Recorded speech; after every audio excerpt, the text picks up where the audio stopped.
নমস্কাৰ এটা নতুন ভিডিঅ'লৈ আপোনালোকক পুনৰবাৰ স্বাগতম জনাইছোঁ আশা কৰোঁ আপোনালোক সকলো ভালে কুশলে আছে আৰু আপোনালোকৰ আশীৰ্বাদত ময়ো বৰ্তমান সময়লৈকে ভালে কুশলে আছোঁ আৰু মাঘৰ বিহু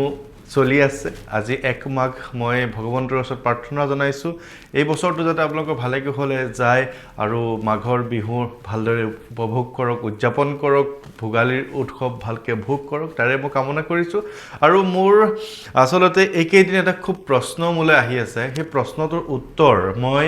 ব্যক্তিগতভাৱে সকলোকে যিমান সকলক পাৰিছোঁ তো দিছোঁৱে আৰু তেওঁলোকে বহুতে বৰ্তমানো ফোন কৰি আছে এটা বিষয়ক লৈ আৰু সেই বিষয়টো হৈছে যে পঞ্চমুখী হনুমানৰ কবচ এটা পঞ্চমুখী হনুমান কবচ বুলি আজিকালি কিবা এডভাৰটাইজ দি আছে মইতো গম নাপাওঁ এইটো বিষয়ে গতিকে মোক মানুহসকলে ফোন কৰি সুধিছে যে আমাৰ অসমত কোনোবাই পঞ্চমুখী হনুমানৰ কবচ দি আছে আপুনি এই বিষয়ত কি ক'ব মই ল'ব লাগে নে নালাগে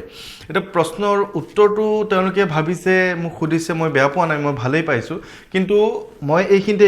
কওঁ যে যদি কোনো লোকে তেনেধৰণৰ কবচ দিয়া লোকে এই ভিডিঅ'টো চায় তেওঁলোকে মোক বেয়া পাব নালাগে কাৰণ মূল প্ৰশ্নটো আহিছে যিহেতু প্ৰশ্নটো বহুতৰে গতিকে মই সেই উত্তৰটো এনেকৈ নিদিলে মোৰ উপায় নাই কাৰণ কিমানক কেনেধৰণে কৈ থাকিব গতিকে মোৰ নিজৰ ব্যক্তিগত মতামতখিনি কম যেহেতু হনুমানজীৰ চালিচা বজৰংগ বাণ বা হনুমানজীৰ যিখিনি জ্ঞান গুণ পাঠৰ যিখিনি প্ৰচাৰ কৰি আছোঁ গতিকে মানুহে মোক বিশ্বাস কৰি মোক প্ৰশ্ন এটা সোধে গতিকে উত্তৰটো যিহেতু মই দিবই লাগিব মই গতিকে আপোনালোকক দিবলৈ ওলাইছোঁ এই উত্তৰটো যে পঞ্চমুখী হনুমানৰ কবচ অসমত কোনোবাই দিছে সেইটো তেওঁলোকৰ নিজৰ ব্যক্তিগত কথা তাত মই মাতিবলগীয়া আচলতে নাই কিন্তু কথাটো এইটোৱে যে হনুমান চালিচাখন হৈছে আপোনাৰ বাবে কবচ হনুমান চালিচাখনেই কবচ যি আপোনাক প্ৰটেকশ্যন দিয়ে কবচৰ অৰ্থটোৱে হৈছে যে প্ৰটেকশ্যন যে আপোনাক সুৰক্ষা দিয়ে কবচ দি ৰাখে নহয় জানো হনুমান চালিচাখন আপুনি লগত ৰাখক হনুমান চালিচা আপুনি ৰেগুলাৰ পাঠ কৰি থাকক তাতেই আপুনি কবচ পাব তাতে আপুনি সুৰক্ষা পাব আৰু অন্য কিবা আপুনি তাবিজ আকাৰে হনুমানজীৰ কিবা বান্ধি লওক হনুমানজীৰ কিবা কবচ এটা লওক সেই বিষয়ে মই আপোনালোকক অন্ততঃ লওক বুলি ক'ব এই কাৰণে নোৱাৰোঁ কাৰণ মই এইখিনি কথা বিশ্বাস নকৰোঁ গতিকে হনুমানজী এনেকুৱা এটা শক্তি যি শক্তিক আপুনি যেনেকৈ যেতিয়াই য'তে বিচাৰে ত'তে আপুনি পায় হনুমানজী হৈছে হাৱা বা বতাহ তেওঁ পৱন পুত্ৰ বতাহত তেওঁ থাকে প্ৰতিটো বতাহত প্ৰতিটো উশাহত তেওঁ আমাৰ মাজত আছে আমি যে উশাহ নিশাহ লৈ আছোঁ এই যে বতাহ লৈ আছোঁ যে হাৱা লৈ আছোঁ এইখিনিতে তেওঁ আছে পৱন পুত্ৰ হনুমান গতিকে তেখেতৰ কাৰণে বেলেগ ধৰণে কিবা এটা আপুনি চাওক লকেট এটা আনিছে অনলাইন আনিছে পিন্ধিছে ব্ৰেচলেট এডাল পিন্ধিছে সেইটো এটা বেলেগ কথা কিন্তু তেখেতৰ নামত কিবা এটা মন্ত্ৰ মাৰি দি আপুনি কাগজত বান্ধি দি কবচ এটা লৈ থাকিব যিয়ে আপোনাক সুৰক্ষা দিব এই কথাটো মই অন্ততঃ বিশ্বাস নকৰোঁ বা মই আপোনালোকে যিহেতু মোক প্ৰশ্ন কৰিছে গতিকে মই আপোনালোকক লোৱা নোলোৱাটো আপোনাৰ ওপৰত সিদ্ধান্ত এৰি দিছোঁ যে আপুনি ইচ্ছা কৰিলে লওক ইচ্ছা নকৰিলে নলওক কিন্তু যদি আপোনাৰ সন্দেহ থাকে তেনেহ'লে আপুনি ল'ব নালাগে প্ৰশ্নটো মোকো কৰিব নালাগে কাৰণ যিহেতু কোনোবা এজনে সেই বিষয়টো কিবা এটা দিছে সেইটো তেওঁহে জানিব কেনেধৰণে দিছে কিন্তু যিহেতু আপোনালোকে মোক ভাল পায় বিশ্বাস কৰে গতিকে মোক আপোনালোকে প্ৰশ্নটো সুধিছে মই তাত বেয়া পাবলগীয়া নাই কিন্তু যদি মই আপোনালোকক এই কথাখিনি কওঁতে আপুনি হনুমানজীৰ যি কবচ যি পঞ্চমুখী হনুমানৰ নামত কবচ দিয়াৰ নামত যি এটা নতুন ছিষ্টেম ওলাইছে সেইটো যদি আপুনি নলয় আকৌ যিজনে দিয়ে তেওঁ আকৌ মোৰ ওপৰত কিবা এটা কৈ দিব বেয়াকৈ ক'ব যে মোক ওলাইছে তমুক ওলাইছে মোৰতো সেইটো উদ্দেশ্য নহয় মই কৈছোঁ যে হনুমান চালিচাখনেই হৈছে আপোনাৰ কবচ হনুমান চালিচাখন আপুনি ৰেগুলাৰ পাঠ কৰি থাকক যে হনুমান জ্ঞান গুণ সাগৰ জয় কপিস তিহু লোক উজাগৰ ৰামদূত অতুলিত বল ধামা প্ৰথমতে কৈছে যে তেওঁ জ্ঞানৰ গুণৰ সাগৰ যাৰ কোনো ইপাৰ সিপাৰ নাই ইমানে বিশাল তেওঁ জ্ঞান গুণ বা তেওঁ জ্ঞান ইমান ডাঙৰ ইমান এটা বিশাল পৰিসৰত তেওঁ জ্ঞান গুণখিনি আছে ৰামদূত অতুলিত বল ধামা ৰামদূত তেওঁ অতুলিত বল আছে তেওঁ কোনো তুলনা নাই ইমান বেছি বল আছে তেওঁ ইমান বেছি পৰাক্ৰম আছে ক'ত লিখা আছে এই কথাখিনি চালিচাখনত লিখা আছে গতিকে এই চালিচাখন পাঠ কৰিলে আপুনি তেনেধৰণৰ যিখিনি বিপদ আপদ আপুনি দূৰ হৈ যাব আৰু আহিল কথাখিনি পঞ্চমুখী হনুমানৰ ওপৰত পঞ্চমুখী হনুমান যে ৰূপ ধৰিছিলে যে এটা সময়ত যেতিয়া শ্ৰীৰামচন্দ্ৰ আৰু তেখেতৰ ভাতৃ লক্ষ্মণক অহিৰাৱণে অপহৰণ কৰি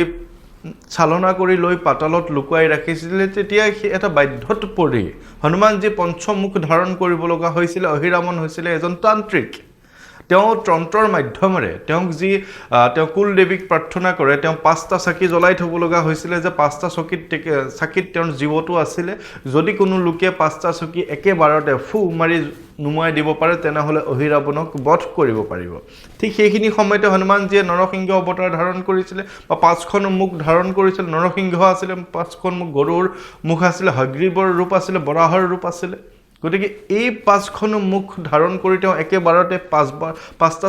চাকি নুমাই দিছিলে আৰু এই 5টা চাকি নুমাৰ ফলত অহিৰাবণ বধ কৰিব পাৰিছিলে গতিকে যিমান যি তন্ত্ৰ মন্ত্ৰ হোক যিমান যি বেয়া শক্তি হোক পঞ্চমুখী হনুমানজীৰ যিখন ফটো এই ফটোখন আপুনি মূল দৰ্জাখনৰ বাহিৰৰ বা ভিতৰ যিকোনো দুইটা ফালে ৰাখিব পাৰে বাহিৰ ফালেও ৰাখিব পাৰে ভিতৰ ফালেও ৰাখিব পাৰে যেনে ধৰে মোৰ এই ৰুমটোত ভিতৰ ফালে মই ৰাখি থৈছো যাতে কোনো বেয়া শক্তি প্ৰৱেশ কৰিব নোৱাৰে বা বাহিৰত ৰাখি থাকিলেও কোনো বেয়া শক্তি আপোনাৰ গাৰ ফালে বা আপোনাৰ ঘৰৰ ফালে তন্ত্ৰ মন্ত্ৰ হৈ বা কোনো প্ৰভাৱ যাতে বেয়া নকৰে তেনে ধৰণৰ কিছুমান নীতি নিয়ম আগৰ পৰা চলি আহিছে ইয়াতে আকৌ পঞ্চমুখী হনুমানজনৰ কিবা এটা কবচ আহি গ'ল সেই কথাটো মই অন্তত ক'ব নোৱাৰো গতিকে লোৱা নোলোৱা সিদ্ধান্ত আপোনাৰ কিন্তু কনফিউজ হৈ নাথাকিব যে লম নে নলম আৰু ল'বলৈ ওলাই আকৌ মোক ফোনটো কৰি সুধিলে মইতো আপোনাক তেনে ধৰণে কথাখিনি বুজাই দিম গতিকে লোৱা নোলোৱাটো আপোনাৰ সম্পূৰ্ণ ব্যক্তিগত গতিকে কোনো লোকে